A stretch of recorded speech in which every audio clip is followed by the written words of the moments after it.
My darling Carolyn, I am so overjoyed to be with you. Well, And likewise. I want to begin, my sweetheart, I just feel so filled with love and gratitude for you. Mm. And I want to begin on a note of joy, hope, gratitude, and an immense sense of possibility that I know you share. Yeah. And my God, we have been through the storms to get to that knowledge. And we're still going through them. And we're still going through them. And my heart is filled with gratitude for three things.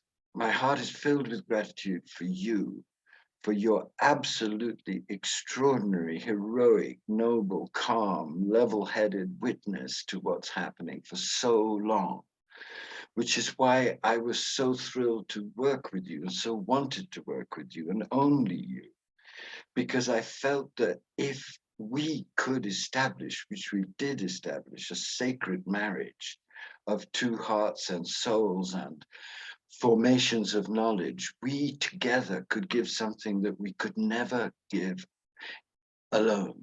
We could only give it together, because my roomified exaltation and your sober, down-home realism of the heart were the perfect combination to be the vehicle of a vision of radical regeneration. So I'm so grateful for you, for your incredible humility and passion and ferocity and clean, level-headed commitment to possibility without any illusion. I think that is a heroic spiritual achievement. And to everybody listening, I want to say that Carolyn's new book, Undaunted, which she wrote out of the experience of our sacred marriage, partly these great 4 books that we did together, but also out of her own extraordinary maturing that I've been honored to witness and share and be irradiated by over these last years. So now she is really a sage talking in absolutely simple ways about how we stay human and how we stay alive and how we stay joyful and how we stay committed and how we stay undaunted by anything, because we know who we are and where we are and what we can do together. Right. So beautiful, Carolyn. Thank you. And I just want to thank you for being in my life. A few years ago, I sent you a copy of my book, Sacred Demise, and you reached out to me as I was traveling Interstate 80 going to Colorado, where I live now. And I thought this is going to be a quick phone call. And an hour and a half later, you know, we were in this marriage, in this soul connection that we've had ever since 2009. It started then, but I have to tell you that I was then seeing the person who wrote these extraordinary books that I admired so much. I was seeing you in the abstract, whereas living with you, working with you, sweating over sentences with you, really hammering out real differences which were smoothed over immediately because we knew where to marry our vision. Oh, yeah. Yeah. It was an amazing process. So the Carolyn I know now is all of you, because all of me and all of you have met to bring this vision. Absolutely. Absolutely. In the way that everybody can get it if they want to. Yes. Because that was our commitment. We would go for the most bladed, no-nonsense clarity. Mm-hmm. And that was your unique contribution, because you have that like spades and you were able to shape the magma of all of these books through that lens. And that's what I so desperately wanted, because without your voice, the voice of the woman I know, being that calm, grounded authority of clarity underneath everything that we did, it would never be what it is. It would never be this marriage of opposites that we are, not just male and female, because we're both, but of temperaments, of ways of approaching, but they're so far apart that they're absolutely intimately one, which is fantastic. It's a Yes, revelation of its absolutely, own kind, absolutely. isn't it? Yeah. Well, let's talk about what we did. Yes. Well, let's do that. Well, you talk about how it all evolved, because basically, as I remember it, I reached out to you. I said, I have a plan, and that is, Carolyn, if we melt ourselves into each other as two gay elders, two sacred androgynes, one in a male body, one in a female body, we don't do that, we'll never be able to get a real hard-nosed, beautiful vision of the possibilities that are in our horror out for people at the moment when they need it most. Right. And you said yes. And then we went through what we always go through when we have an amazing idea, is just we made it into a proposal, and it was turned down because it was too clean, too clear, too us. And we then decided, that's for the birds publishing out there. We're going to do it ourselves together. We're going to hammer it out and offer it without any apology and without any editing, so that people can get us. Well, And on that that, was it, yeah. on that note, one day we were just sitting around having a good time and laughing. Which we and did often, I have to say. often, and this is before we wrote anything. And I looked at you and I said, everybody talks about us as doomers and gloomers. Why don't we write a book on joy? And that's Yes. where it all began. That's where it began. Return to Joy is the first book we wrote. It's now in Radical Regeneration, the second section, and Savage Yes. Graces. And then after Return to Joy, we said, oh my God, this is right after the inauguration of Trump. And we said, oh my God, we've got to write, deeply about this and where things are going. And so we wrote Savage Grace. And then with our love and passion for animals, we said, oh my God, we have to write a book regarding animals and how we need them on this spiritual journey. And so we wrote Saving Animals from Ourselves. And then the grand finale, we said, we've got to write a book called Radical Regeneration. Right. Wow. Yes. Wow, what a I'm journey. reliving it all as you say it. It was such a generation of us, a radical regeneration of us doing that work, because I think what we found in each other were true soul warrior midwife companions, people who were willing to go through all the storms with us, offering the fullness of their life's wisdom to each other without any apology or any, with nakedly, like we have always been. Yes. It's wonderful. I hope you don't mind us having this love feast at the beginning of this talk, because it's so important that people realize what love this book was born from, and what honor and respect on both sides, and what hard work, because it's harder to write a book with someone else you love and respect than it is to write a book on your own, because you have to go through a process of deeply absorbing the other in the fullness of their being. You have to. I'm often reminded of Jimmy Carter and Rosalind, who wrote a book together, and it nearly caused them to divorce.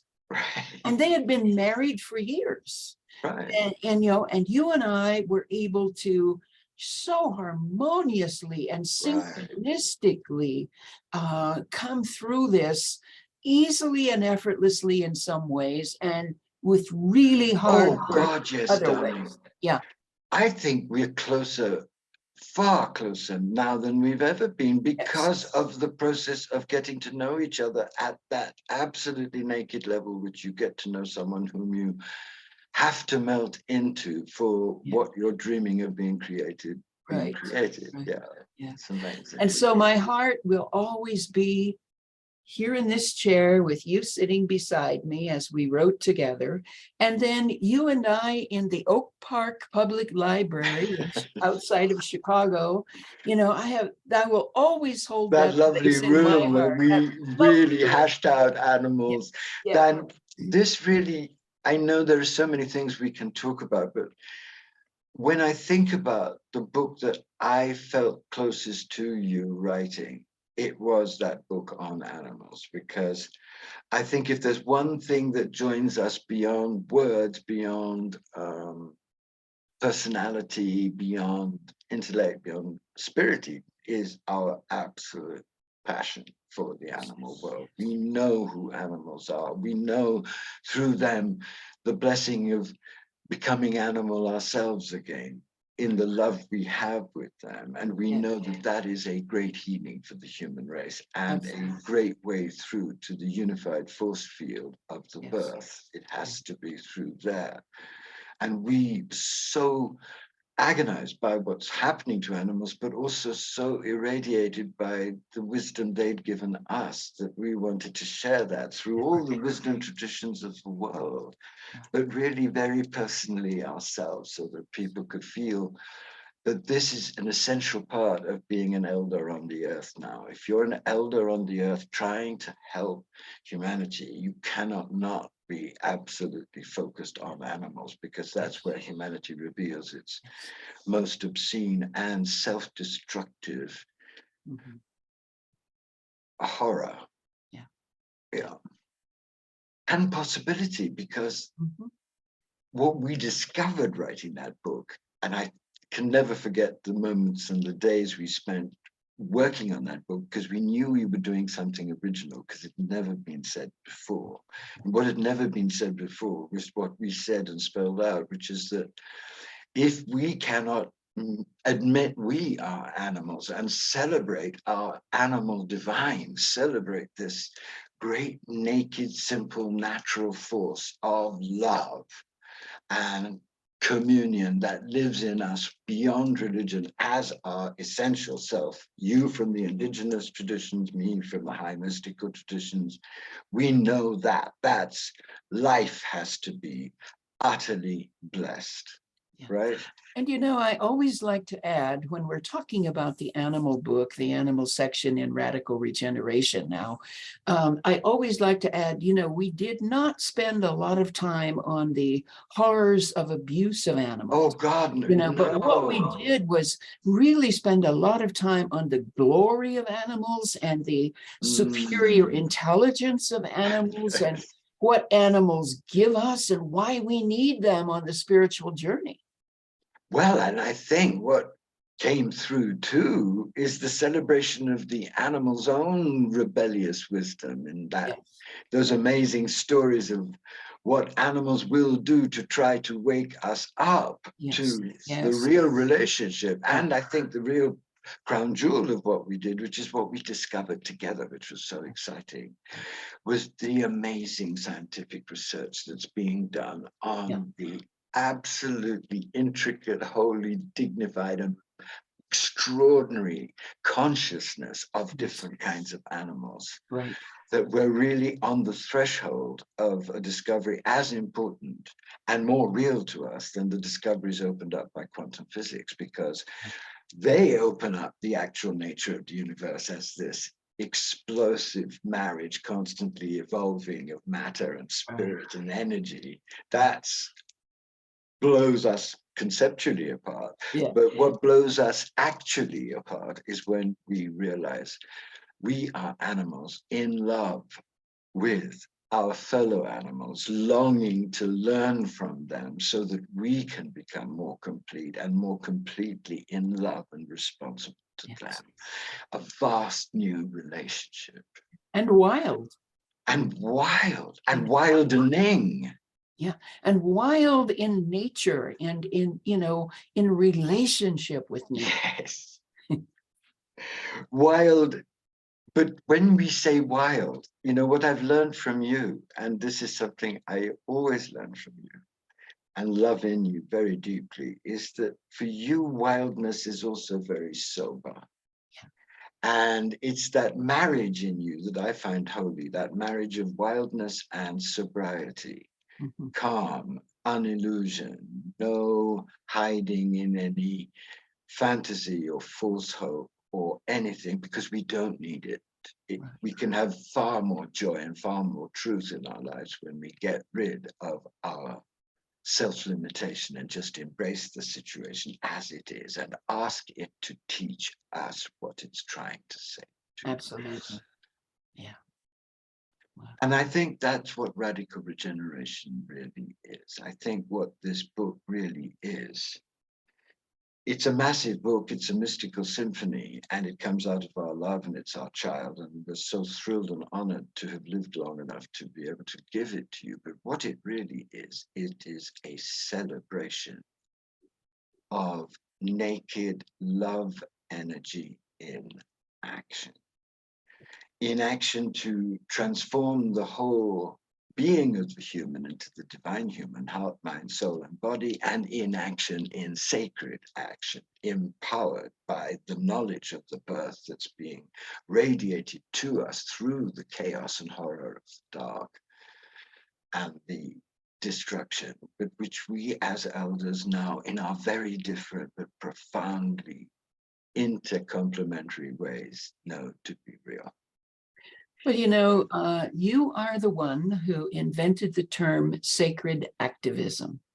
And what I love about your work and the pioneering of sacred activism is that it has always been about action married to spirituality. Because there really is no other kind of activism. Well, that is what love is, for God's sake. Love If you ever action. really come to any definition of love, it has to be great inner adoration and tenderness and compassion melted into a totally naked, natural commitment to help and do whatever you can to help this great birth happen. And I would like for us to talk about a couple of examples of love in action. And one that I came to know yesterday, I had no idea until I was watching a report on Brad Hendrickson, who's just a guy from Pennsylvania, who's a former UPS truck driver, who said one day, I'm going to Ukraine to help these poor innocent people who are being battered by war. And so he got a Toyota Land Cruiser and he went over there, and what he does 24/7 pretty much with a little bit of sleep is transport people to hospitals, take them to shelters and medical appointments, bring food and medical supplies and things that people need in these villages that have been bombed out. There was one story where— what a beautiful, holy, wonderful person. God. And there was one story where he went to Bakhmut, which is just this little tiny village. And there was a man there who'd had part of his leg blown off in a bomb, and his wife had applied the tourniquet and was keeping him from bleeding to death. And Brad went in there and tried to put him on his back, but he was too big. And Brad, got some blankets and pulled the man down the steps, put him in his truck, and took him and his wife to the hospital. The man lived just fine, but would not have lived if it had not been for what Brad did. So I just want to honor this man who I just found out about.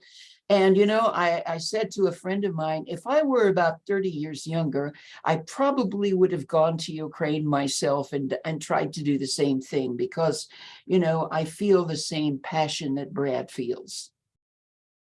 And I think there are hundreds of thousands, if not millions, of Brads on the earth right now. Yes. I had an overwhelming revelation the last time I went to India, which was in November, and it was such a blessing. Basically, I took people through the holiest sites of South India, with the most radioactive, nuclear, explosive, mystical, transformatory sites on the earth. They really are perhaps the most powerful reactors of regeneration on the earth. So we all went through this experience. And then I spent 2 weeks in a funky fishing village, which I love more than anywhere else on earth.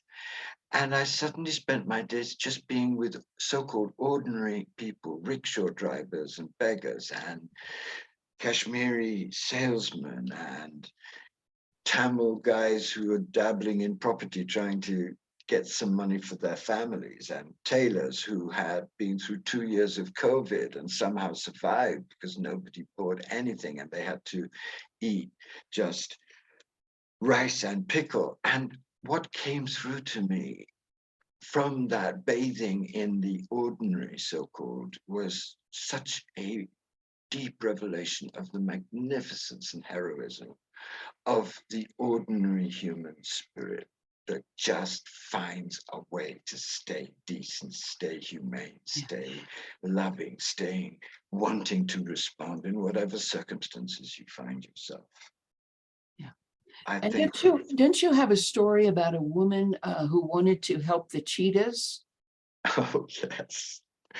Oh, God. I think of her. I just saw her about 3 years ago for 15 minutes on a BBC documentary series. And she took my breath away because she was a Minnesota housewife in her 50s, late 50s. I'm trying to remember the story as it. And she was living a perfectly happy life with her husband, and her children had gone and started their own families. And she saw this program about the cheetahs dying off forever, the last cheetahs disappearing in Namibia. So she looked up the map and found out where Namibia was. And the next day said to her husband, I am going to Namibia to save the cheetahs. I cannot just sit here and do nothing. And he thought, of course, she was completely out of her mind. To cut a long story short, she actually went to Namibia and with no money and sheer persistence, set up a whole cheetah farm and single-handedly, through her passion, brought a dying species into flourishing again. And you can go, and this is what I saw of this documentary, you can go to visit her in Namibia, which I am longing to do. And there, when you visit her, she takes you into a vast green field and you stand there and the cheetahs come and say thank you to you and give you their love and you give them their love back to them. So amazing. What she's doing, an ordinary woman who just said no to this agony and responded from her Minnesotan heart, plain Jane heart, and just did it. And you've never seen a more joyful person. She is brimming over, not with that sort of, look at me, what I've done, I should get a Nobel Prize kind of thing, but the absolute awe at having been the instrument of something that she yearned for so much, to see these creatures alive and thriving. What a fabulous example. What a story. What a story. But these stories, I'm telling you, are all around us, because I want to relate that story to an experience I had. 20 years ago, when he was in his middle 20s, I made a great friend of a rickshaw driver in Mahabalipuram. His name was Shakti, is Shakti. And we've been buddies for 20 years, and 20 years later, I meet him this last time, and he is still his magnificent self, but absolutely tortured by anxiety, because for 2 years he hasn't been able to make any money, and he has to pay impossible health bills and bills for his children to get educated. And I said to him, I'll help, and I did help, and it was wonderful to help, and I love him, and I'm so grateful because I was able to really see into his soul. And what I saw was this absolutely heroic, simple man who adored his family, his wife, his two absolutely amazing, luminous children who were so filled with energy and ability and hope. And I thought, my God, you're the hero. You're like that woman in the African story, you know, the cheetah woman, because he's doing that kind of heroic, sacrificial, simple love. He gets up every day at 4:30, and he's the first person in the temple. He goes and prays to God and offers his soul and heart and body to God and his day to God and says, give me the grace of food for my family. And he's totally devoted to the divine, and he's totally devoted to his family, and the home he's created is totally simple and the most beautiful place you'll ever sit in because it's so filled with love. Those people are everywhere, and we have everything to learn from them. They're the ones who can really help us. Absolutely. Yeah. So that we wanted to start like this because that's the vision we're trying to give. It's very naked. It's very simple in its essence. It's people like Shakti, people like your amazing Brad, and people like that cheetah woman. People like that are actually us. They're us. Because when you see them, you realize I've got that inside me. They're the best of me. Well, I'm sure you get asked as we do our interviews, and you do some on your own and I do some on my own, regarding our new book, Radical Regeneration. You get asked, I get asked, the solutions, right? What are the solutions to all the world problems? Oh, yeah. And, you know, what I try to always define is that we don't have problems, we have predicaments. You can solve problems. You cannot solve a predicament. You can only respond to it. And how do you respond to it? You respond in, we believe, in the way that we have written about, with radical love in action, but also, you know, with answering the call that this crisis is putting out to us. You know, Stephen Jenkinson says, yes, you know, you can look at this as an affliction, or you can look at it as an assignment. Assignment. So, yes. And so the universe now is giving us an assignment within all of the crises that we are facing at this moment. And these are not problems to be solved. These are predicaments to be responded to with radical love in action and with this openness to transformation. This crisis is my teacher. That's the approach we all have to have. This what about it? I hear you. It's my teacher. Yes, I think that this is what came together in our collaboration. You come with this crisis is my teacher, and I come with this crisis is my beloved. And those are both names of God.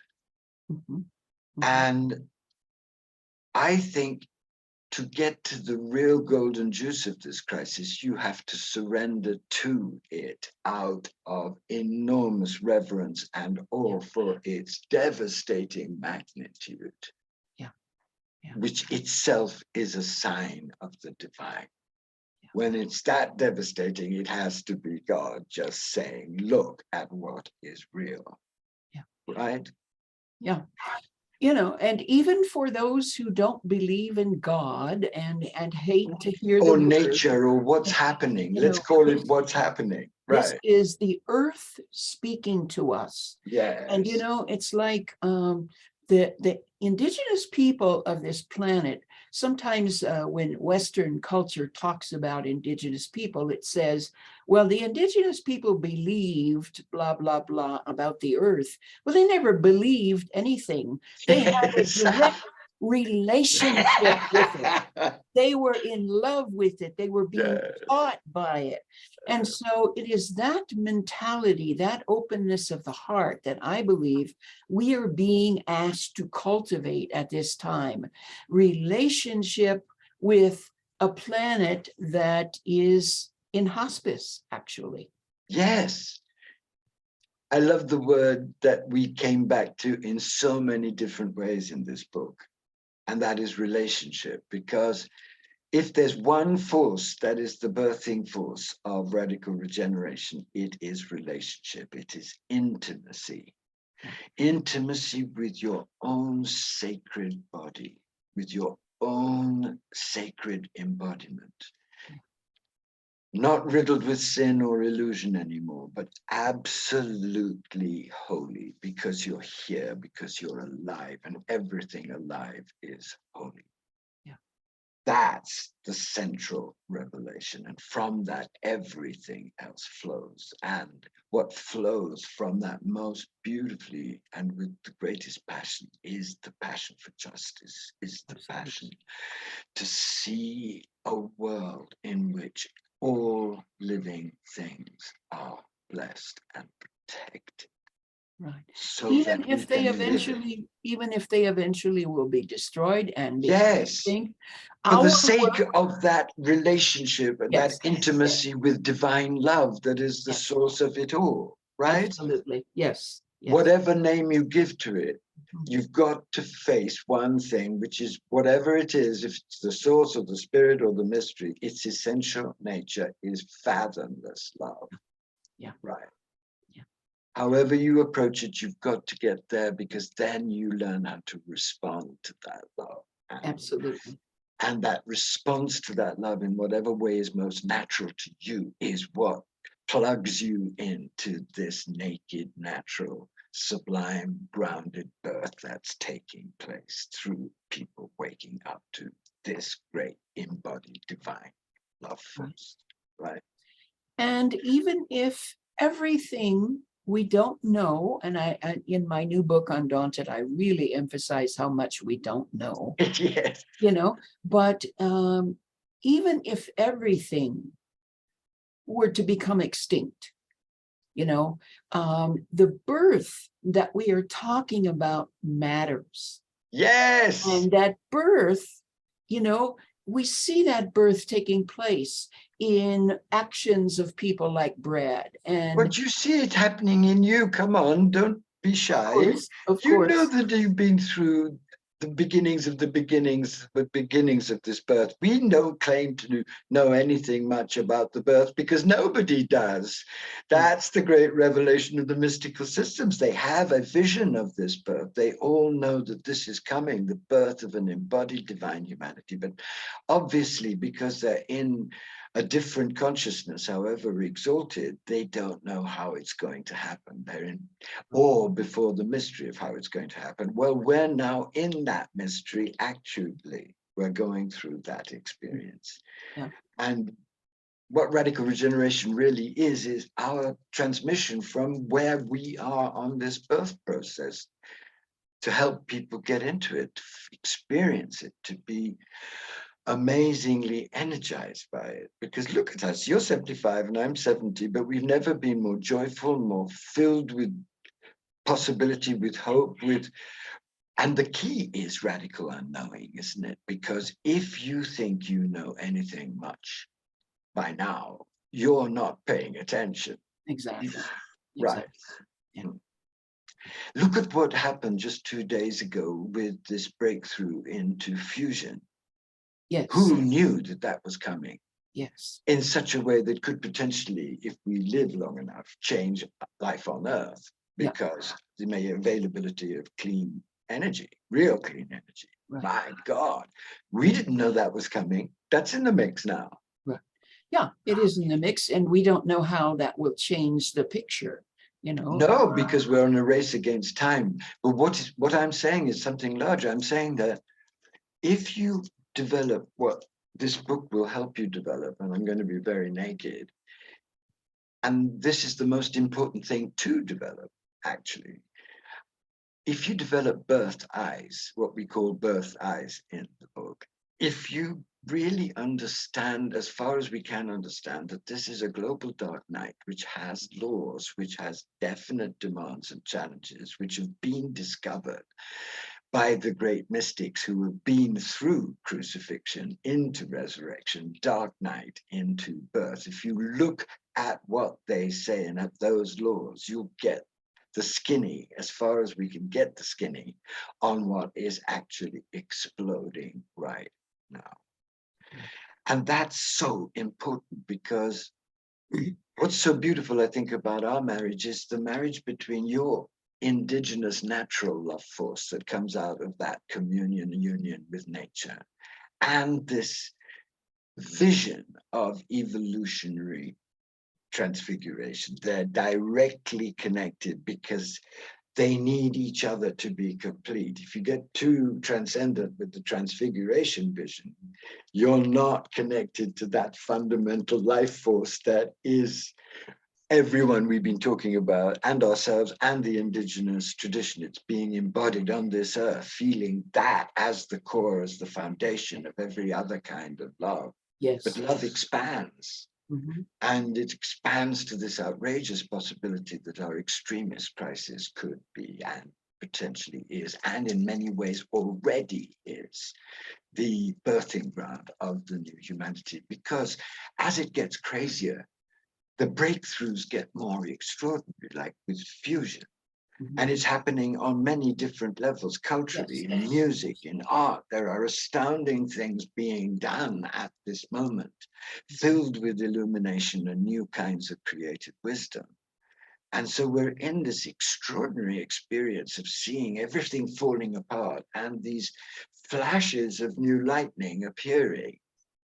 Yeah. It's an amazing time to be alive. I'm so grateful I have been able to live to be of help at this moment, and to offer a book with you as our child that can really help people see that when you've acquired this knowledge of the deep meaning, as far as we can grasp it, of the dark night, then, oh my God, you start to get steady and grateful and work with it inwardly and outwardly to help it get through, because it's going to get through whether you help it or not. It's the will of the divine mother father, but it's best if we do help it, because then we'll have the joy and the amazing humble awe of actually experiencing it. Absolutely. Absolutely. Yeah. Yeah.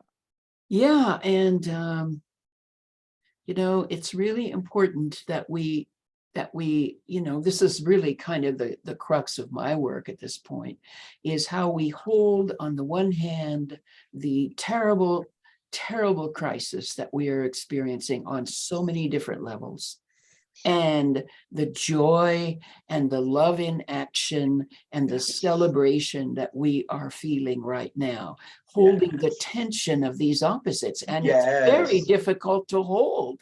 My God, it's really difficult. It's very difficult, but there's a key, I think, and I think we're both experiencing it in our different ways, and that is surrender, embrace of everything without condition, without reserve, without panic. And then you stop asking, oh, what are the solutions? Right.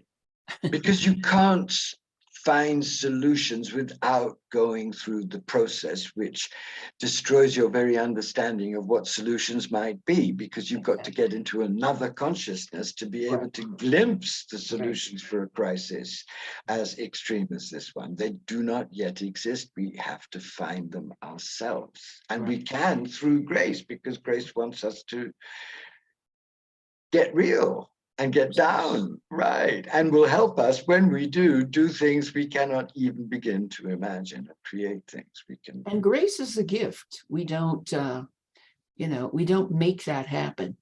No, but the great good news is it is happening all the time. Yes. Grace is pouring down all the time. Ramakrishna said something amazing. He said, look, the winds of grace are always blowing, but it's you who don't hoist your sails. Mm-hmm. Mm-hmm. I think that's just... I love that. That's perfect. Yes. And however you hoist your sail, whether it's Taoism or Wiccanism or whatever, hoist your sail with devotion, with spiritual practice, with commitment to do sacred action in the world, and you'll be part of a great, loving tribe of radical regenerators, because you'll be living out your simplest, most naked, most decent, most passionate, most celebratory life. And that's radical regeneration in action. That's becoming real in this madness. And I have to ask you, Andrew, I already know the answer to this question, but I have to ask you. Cheeky beast, yeah. Yeah. So how do we deal with the awfulness? You know, we're in a culture that wants to make everything nice. We don't want to look at the human shadow. That's true.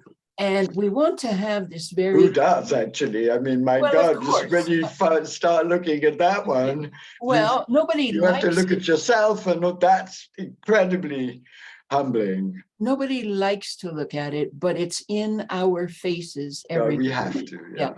And so we have to have a spiritual perspective that is willing to look at the darkness. And this is where solutions, I want solutions, really avoids That's the issue that brings us transformation. It And avoids the shattering that's necessary for the next level of awareness. Right. And we have a very sanitized look at religion in this culture. You know, I was listening to the most wonderful conversation yesterday between Brene Brown and Richard Rohr.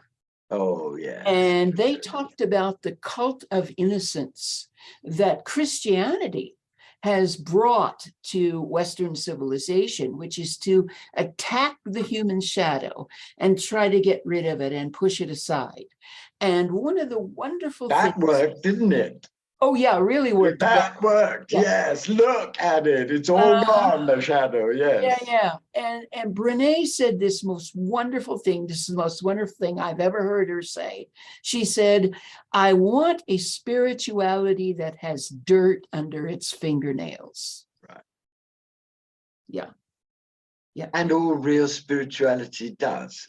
Right. Because there's no real spirituality without dirt under your fingernails, without Brad, without my beloved rickshaw driver, Shakti. That's the real dirt under the real fingernails, which is real love in action. That's it. Yes. Right.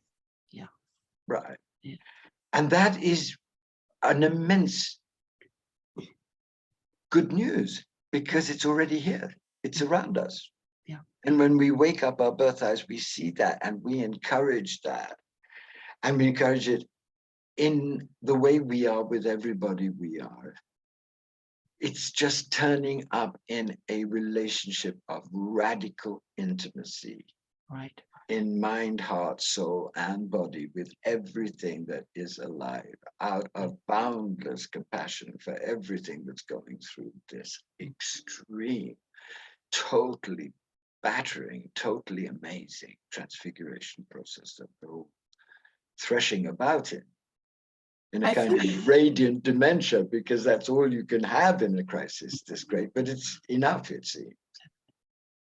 I think if I wanted to put the title of our book in a nutshell, I think it would be, if I wanted to summarize, that we are writing about what it really means to be a human being, and what it really means to be a divine human being. Oh, God, yeah. I'm so glad you said that, because I think what I'm being taken to, kicking and screaming, but also with great awe, is that there is no ultimate difference between being a human being and a divine human being, because you're most divine when you're most human. When you're most human is not when you're aggressive or destructive or power drunk or addicted to some fantasy of your excellence. When you're most human is when you're most playful, most loving, most grounded and celebratory of the other, most aware of the absolute beauty and dignity of the other, and in joyful relationship with everything that lives. That's when you're most human. Well, doesn't that sound like the divine human? It is. Sure does. There's no separation. That's the great discovery. Just be human, but be aware that being human means being the living face of the divine in reality. That's where it goes. Right? Isn't it amazing? It is amazing. And like you, I am so grateful, Andrew, for so many things. That one of the things I'm grateful for is that I get to do this work. And I'm sure you feel the same way. You get to do. We are so blessed to do. Thank you, God. Yes. Yes, because I think the thing that I'm most grateful for is that I am, through doing this work and choosing it and being chosen by it, learning something new every single day. Yeah. It's so thrilling at 70 to feel younger in your spirit, because far more humble and far more on your knees before the mystery, knowing that the mystery will tell you, if only you adore deeply enough, and if only you're humble enough, you will get a response. But you better be wildly, hopelessly in love, because love is not going to talk to you unless it knows every single word will be cherished like diamonds. It's not going to do that. And you can do that. Everyone can do that. It's the way, isn't it? Yeah.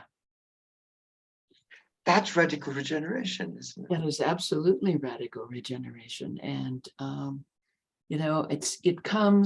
our book comes at a time that, it could not come at a more appropriate season. Right. As we It's talk the season about of birth. That's the true. newness God, of birth, I forgot that. Yeah. new birth and the new year. Yes. It feels like a new year. I must say, having finally seen this book together, when I hold this book, I have a feeling about a book that I've never had. I just feel the baby was born as far as Carolyn and I were capable of birthing it. This we gave everything for. We went through great, happy, humble, very rigorous labor, and we produced something which we're proud to offer to our fellow beloved humans as our offerings of maps that can really help, because they've helped us.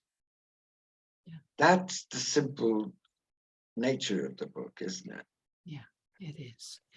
And with that, should we just hug and hug bless everybody? And bless everyone. And you end by just speaking about Undaunted, because I feel that Undaunted is your sequel to this book. It's a grandchild, our grandchild.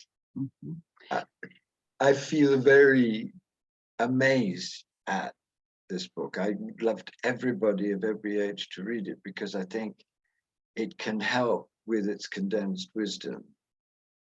Well, everywhere I go, and I know everywhere you go, people are asking for practices and tools to help us navigate what we're dealing with right now. And so the book is Undaunted, Living Fiercely into Climate Meltdown in an Authoritarian World. And so, I love your subtitles. Yes, just that, my friend. Yes. Yeah. So it really is about navigating with grace and with strength and with empowerment and relationship in these times that we're going into. And the Undaunted has inspired me to start working on another book, because everywhere I go, as I say, people want tools. So what I hope to publish this coming summer is Apocalypse Anytime, Meditations. One of her most cheerful titles, yes. But so liberating when you get it. Yes. Anytime. Practices and meditations for a time of endings. Yeah. And so whether it's an apocalypse that we experience daily, and we all do experience them daily, yes, or as we look at the big picture, the cosmos, yes, there are so many gems and so many tools that we, yes, have at our disposal. Yeah. And apocalypse is revealed in both of its identities as total destruction and total unveiling, because the destruction unveils in us something absolutely new in its passion and beautiful, and truth. absolutely new and beautiful and useful. Yeah. And the energy of radical regeneration, that's the energy that is released. Because one of the things that I've really come to understand, and I've come to understand it just recently, is that the dark night process is the equivalent in terms of human identity of the splitting of the atom. When you split an atom that has its own identity and persona and way of constellating, when you split it, you release the nuclear fire that it is trying desperately to contain without success, because that nuclear fire is its God essence, is its God truth. So exactly the same thing happens in the dark night process. The utter destruction of the shell releases the naked power of the authentic divine human. And that naked power is compassion, mad compassion, a radiant dementia of true love for the whole of reality and everything on every level within it, the great beauty, the great majesty of the mystery. That's radical regeneration. Thank you so much, Andrew, Oh, my for darling. this conversation. We love you, we love you, we love you, we love you. I love you. Thank you. I love you, brother. I love you, my darling. I bless you.